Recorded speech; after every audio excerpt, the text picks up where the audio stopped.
صوبائی وزیر کچی آبادی حکومت سندھ پیپلز پارٹی کیواڑی ڈسٹرکٹ کے صدر لیاقت علی اسکانی نے ضلع میں جاری ترقیاتی کام اور آئندہ کے لائے عمل کے متعلق بلدیہ کیواڑی کے تمام افسران، administrator D M C Keamari Iqbal Ahmed Mirani, municipal commissioner Ayaz Hameed Ullah Baloch, director establishment Javed Qamar, director information Zahid Khawaja, director park Fahad Abbasi, director encroachment Abdul Khaliq, superintendent engineer Naveed Abbasi اور تینوں زون کے ایگزیکٹو انجینئر کو ہدایت جاری کی کہ بلوچستان سے داخلی راستے پر جہاں سے کراچی کی حدود شروع ہوتی ہے، ایک انٹری گیٹ کو بھی تعمیرات کی فہرست میں شامل کیا جائے اور ترقیاتی کام میں مختلف شاہراہوں پر جہاں جہاں سڑکیں تعمیر کر دی گئی ہیں ان کے ارد گرد خوبصورت درخت اور پھول پودوں سے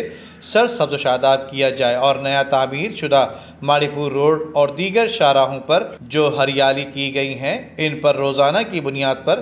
آبیاری کی جائے۔ چیئرمین بلاول بھٹو زرداری کے ویژن کے مطابق بلا رنگ و نسل عوام کو سہولتیں فراہم کرنا ہمارا مقصد ہے۔ ندیم صدیقی، میٹرو 7 پاکستان۔